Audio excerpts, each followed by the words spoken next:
Good evening, it's Friday the 25th of October. Here are the top stories. Israeli and US officials to head to Doha for a possible restart to ceasefire talks as an attack on a school in Gaza kills 17. The life sentences of the Menendez brothers to be reconsidered after a recent wave of media attention. And a record number of women are running in Japan's election on Sunday, but they say progress is slow in changing social attitudes. You're watching The World.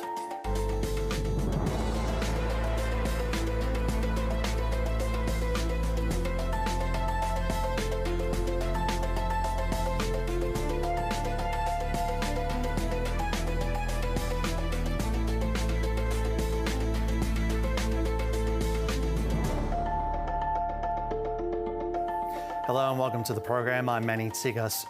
US Secretary of State Antony Blinken says there are hopes that ceasefire talks between Israel and Hamas could begin again in coming days. Israeli airstrikes continue to rain down in Gaza, with an attack on a school sheltering displaced Palestinians, killing at least 17 people and wounding dozens more. A race to save the wounded. The Israeli military bombed this school in the Nuseirat refugee camp, saying it housed a Hamas command centre. The hospital that received the casualties says the vast majority of the dead are children. By God, not a single man, all children and women, and all of them in pieces. In Gaza's north, at the centre of Israel's offensive, impossible conditions are getting even worse. One of the last remaining hospitals is now said to lack even basic supplies. If nothing is done to respond to this situation within the next few hours, there will be a humanitarian catastrophe. Kamal Adwan Hospital will turn into a mass grave. The situation is a byproduct of Israel's push into the Jabalia refugee camp. The UN says that operation has displaced 63,000 Palestinians. United States and Israeli negotiators will meet in Doha in the coming days in a bid to restart ceasefire talks. The US Secretary of State is urging Hamas to return to the negotiating table. Antony Blinken might be hopeful of progress in Gaza, but ending Israel's fight with Hezbollah militants in Lebanon could be more complicated. More strikes on Beirut. Israel's campaign against Iran-backed Hezbollah has now killed 2,500 people and displaced 1 million in Lebanon. And direct involvement from Iran itself remains a risk. I hope Iran is getting the message very clearly from, not just from us, but from other countries, directly or indirectly, that any further attacks it engages on toward Israel really risk fundamentally its interests. The US still talking about containing a conflict that's spread further and gone for much longer than it wanted. Eric Twarchek, ABC News. 46 people are confirmed dead after Tropical Storm Trami hit the Philippines. The storm made landfall on the northeast coast of Luzon, the country's most populous island, dumping a month's worth of rain in 24 hours. Widespread flooding and landslides have forced residents to the second floors of their homes. About 150,000 people are sheltering in evacuation centres. King Charles has issued a dire warning on climate change while opening a meeting of Commonwealth leaders in Samoa. The monarch says warming temperatures and seas pose an existential threat to the globe, urging leaders to move quickly to slash emissions. Foreign Affairs reporter Stephen Jedgetts is in Apia for the meeting. A celebration fit for a king. The monarch and fellow Commonwealth leaders together in Samoa, united also in message about the rapidly intensifying climate threat. Lives, livelihoods and human rights are at risk across the Commonwealth. It is the greatest threat to the survival and security of our Pacific people. Charles has been a long-time climate advocate, now on the throne, only slightly less forceful. I can only offer every encouragement for action with unequivocal determination to arrest rising temperatures by cutting emissions And as the leaders gather, another reminder of the stakes. The United Nations warning there's a risk of a catastrophic 3 degrees of global warming by the end of this century, unless more is done to slash emissions. Australia's not immune. Its climate record has come under fire from the Pacific. But the PM says leaders understand Australia's trying to strike a balance. They recognise that the challenge of climate change doesn't mean that you can just flick a switch and act immediately. We need to make sure that energy security is prioritised. While future threats are dominating this CHOGM, the Commonwealth's past is also casting a shadow over the meeting, with some Caribbean and African leaders still pressing for slavery reparations. The UK's ruled that out, but Commonwealth leaders look set to endorse a final statement which acknowledges the controversy and calls for a, quote, conversation about the best way forward. I understand from listening to people across the Commonwealth how the most painful aspects of our past continue to resonate. The very fact that there are concerns that have arisen means that there must be conversations to be had. A discussion unlikely to die away. Stephen Jedgetts, ABC News, Apia. In the United Kingdom, convicted killer Lucy Letby has lost a bid to appeal her latest attempted murder conviction. The former nurse is serving life behind bars for the murders of 7 babies and attempted murders of 6 more. Bridget Rollison reports from London. Lucy Letby's lawyers asked 3 judges for permission to appeal against her most recent conviction for attempting to murder a newborn baby. Now, today in court, those lawyers argued that her most recent trial, which happened in August last year, was unfair because of the overwhelming prejudice caused by all the media coverage that was happening at the time. But the judges disagreed with that and they dismissed this case. Now, last year, Lucy Letby is serving several life sentences after she was found guilty of murdering 7 babies and attempting to murder 6 more at a hospital in the UK's northwest between 2015 and 2016. Today in court, Lucy Letby's lawyers say that she has maintained and continues to maintain her innocence despite those convictions. Lucy Letby did appear in court via video link from prison. She sat there quite emotionless, often looking down and looking up and blinking quite slowly throughout the 3-hour-long hearing. Now, while Lucy Letby will remain behind bars, there is a separate public inquiry that is happening. This one is looking into how Lucy Letby was able to commit these crimes, and particularly looking at how this was able to happen inside the hospital. Now, those hearings are expected to wrap up at the start of next year. Bridget Rollison there. When voters in Japan head to the polls on Sunday, most of the candidates they'll see on the ballot will be men. That's because even though there's a record number of women running in this election, Japan still trails other countries when it comes to gender representation in politics. Parties say they're committed to progress, but change has been relatively slow. Karen Makishima is the only woman in her party running for one of the 20 seats in Kanagawa Prefecture.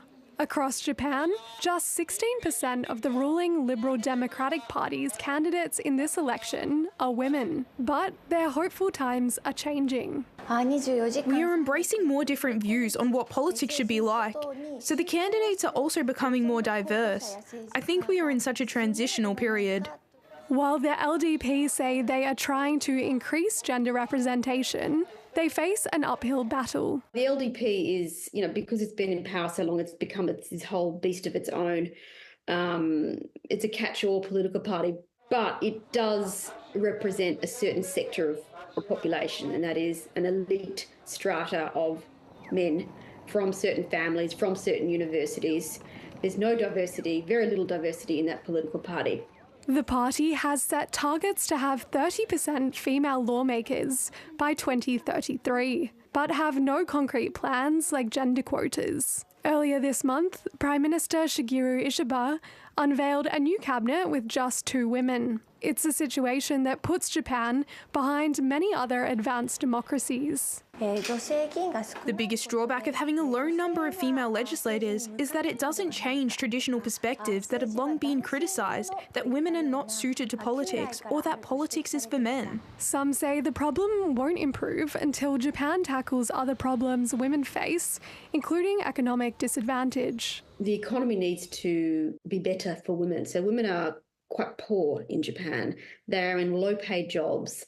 They're in marginalised financial positions, which makes it very, very difficult to think, oh, I'll run for office. With polls forecasting the LDP may lose their majority, the party needs every vote they can get from men and women. Amelia Costigan, ABC News.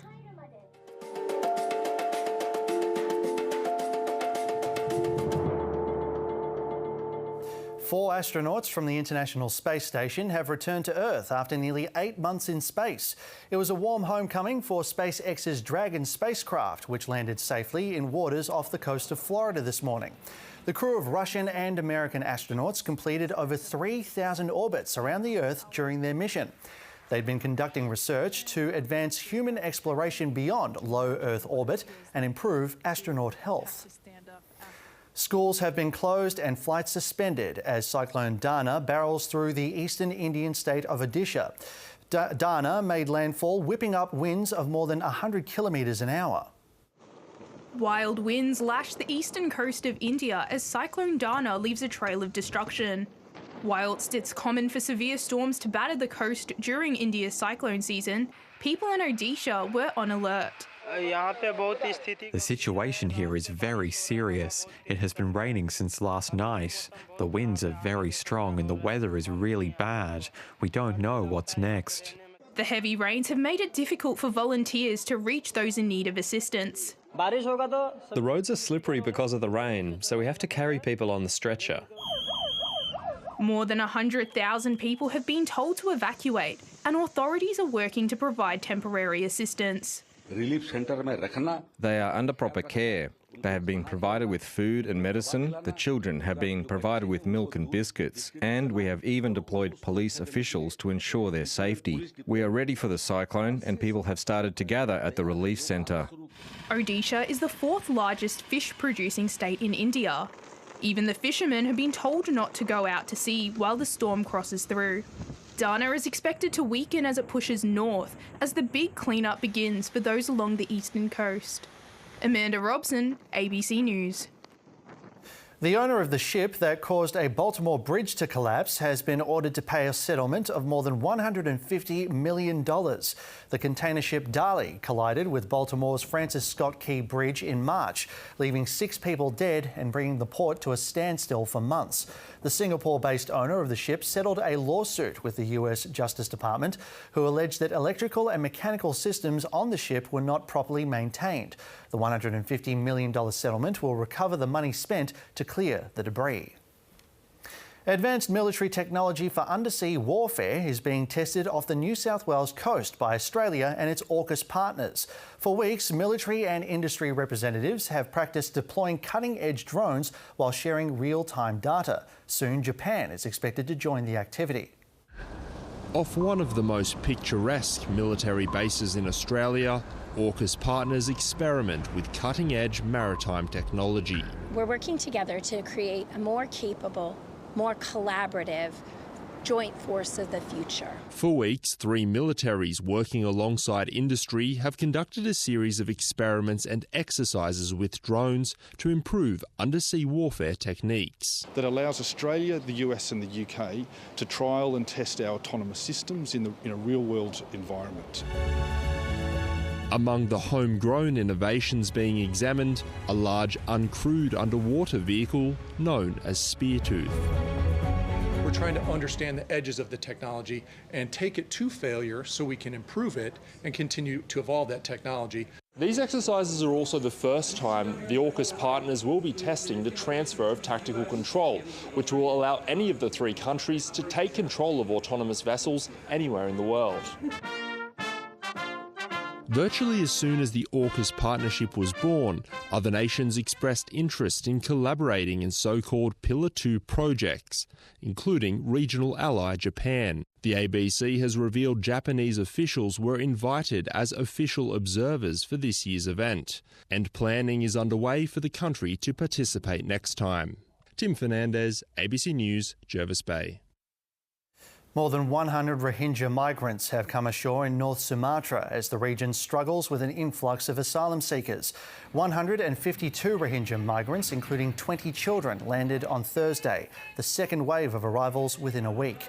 Authorities said they will find them temporary shelter amid growing frustration from the local population. More than 2,000 Rohingya have arrived in Indonesia in the last year, more than the combined total of the previous 4 years. A US judge is set to reconsider the life sentences of the Menendez brothers after a Netflix documentary helped a campaign from family and celebrities gain traction. The case has been back in the spotlight 35 years after the pair were convicted of killing their parents in their Beverly Hills mansion. It was a high-profile Hollywood double murder that captured the world's attention. 21-year-old Lyle and 19-year-old Eric Menendez were convicted of brutally shooting their own parents. They were locked up for life with no chance of parole for the 1989 crime, but now there's a possibility they could walk free. We're going to recommend to the court that the life without the possibility of parole be removed. The brothers' story has been back in the headlines recently with the release of a popular documentary. Everyone asks why we killed our parents. Maybe now people can understand the truth. There was also a fictionalised series that focused on the allegations of serious abuse inflicted by the boys' parents. And we decided we weren't going to take that anymore. At the time, a court suggested these claims were made up and the brothers' motive was gaining access to their parents' fortunes. And I do believe that the brothers were subjected to a tremendous amount of dysfunction in the home and molestation. Relatives have come together to campaign for the pair's release. Their continued incarceration serves no rehabilitative purpose. It's time to recognize the injustice they've suffered and allow them the second chance they deserve. Celebrities and internet stars have also advocated for the brothers. They never got a fair second trial. A Los Angeles judge will make a final determination on the brothers' future on a date yet to be set. Isabella Higgins, ABC News. A former president and a rock star were just the warm-up act for the Democratic presidential candidate on the campaign trail. Kamala Harris was courting voters in the swing state of Georgia, just 12 days out from the election. Her opponent, Donald Trump, was also targeting battleground states, with polls still suggesting it's a very tight race. A former president introduces a potential future occupant of the White House. On a balmy Atlanta evening, Kamala Harris making her pitch to voters in the key swing state. It's either Donald Trump in there stewing over his enemies list, or me working for you, checking off my to-do list. Crowds here hoping the first female vice president of colour could be about to break another glass ceiling. History in the making. To see someone with similar color skin like me and a woman. Our democracy is at stake. She's actually restored my faith in politics. And if a former president wasn't enough, how about inviting a rock star along? I'm Bruce Springsteen, and I am here today to support Kamala Harris and Tim Walz for president and vice president of the United States. Donald Trump, meanwhile, hitting Arizona and Nevada, another two key battlegrounds, campaigning on the issue of illegal immigration. Immediately upon taking the oath of office, I will launch the largest deportation program in American history. The former president also outlining more plans for any second term, vowing to sack Special Prosecutor Jack Smith, who brought 2 criminal cases against him. It's so easy. I would fire him within 2 seconds. Well over 2 million people in Georgia have already cast their ballot. Early voting records are tumbling, and there's a dwindling number of people who haven't yet made up their minds. But the campaigns are pulling out all the stops. And when we fight, we win! As the 2024 race hits the home straight. Barbara Miller, ABC News, Atlanta, Georgia. Russian President Vladimir Putin has refused to deny that North Korean troops are in Russia preparing to fight against Ukraine's army. Speaking at the close of the BRICS summit, Mr. Putin says it's Moscow's business how to implement its partnership treaty with Pyongyang. Isolation? What isolation? At the BRICS summit of emerging nations, at the table there were lots of world leaders and lots of attention on the host. Vladimir Putin was loving the limelight. At the press conference later, for the first time in 3 years, the Kremlin leader took one of my questions, a chance to ask him about his invasion of Ukraine. This summit has called for global security, stability and a just world, I say. But isn't there a gap between these things and your actions in the last 2.5 years, your invasion of Ukraine? Where's the justice, stability and security in that? This goes for Russia's security too. Your towns are now being hit by drones and shelling.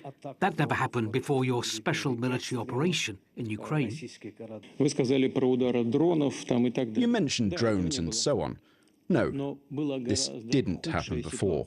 But the situation was far worse. We made constant attempts to develop contacts and relations with countries in the West, but they kept trying to put us in our place. Eventually, Russia would have slid into being a second-class state, simply supplying others with our raw materials. Russia invaded Ukraine, but Putin blames NATO. We told them, this NATO expansion, don't do it. It violates our security, but they still did it. Is that just? There is no justice here, and we want to change that, and we will change it. Then I ask, what about claims by MI5 that Russian intelligence is bent on causing chaos on the streets of Britain and Europe through arson and acts of sabotage? This is total rubbish. What's happening on the streets of some European cities is the result of the domestic policies of those countries. On reports that North Korea has sent troops to Russia for possible deployment in Ukraine, Mr. Putin neither confirmed nor denied it. As for this summit, he declared it a success. Vladimir Putin is sounding confident, defiant. He seems to see himself as the architect of a new international order. This summit hasn't changed the world, but it has put Putin exactly where he wants to be, in the geopolitical spotlight. For Russia's president, this summit has been all about the optics, putting Putin centre stage. There is widespread support for Russia, but not for its war in Ukraine. One thing Mr. Putin heard a lot this week were calls for peace.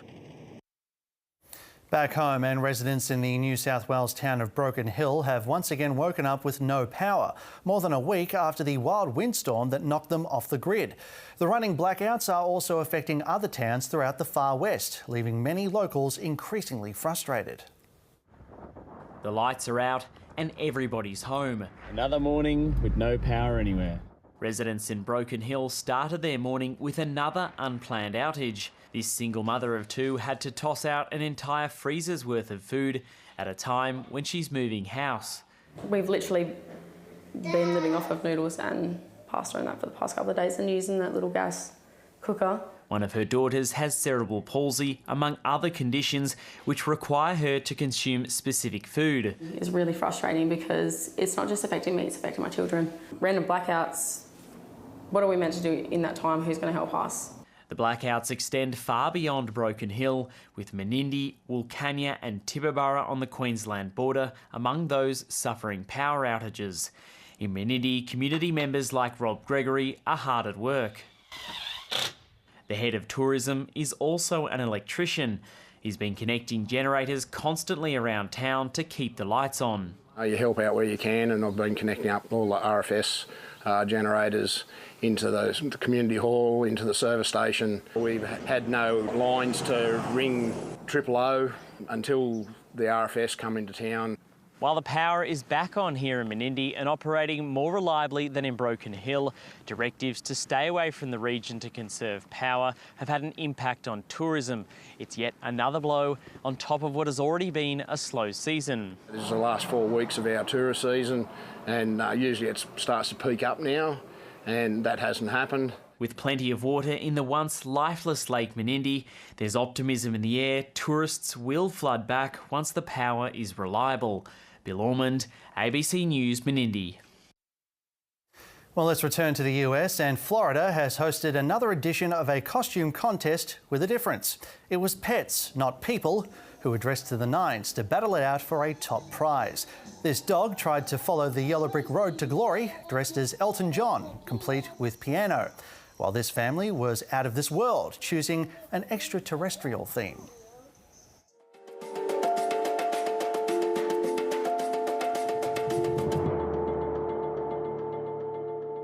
In the AFLW, North Melbourne are leading the Crows 41 points to 32 in tonight's clash in Adelaide.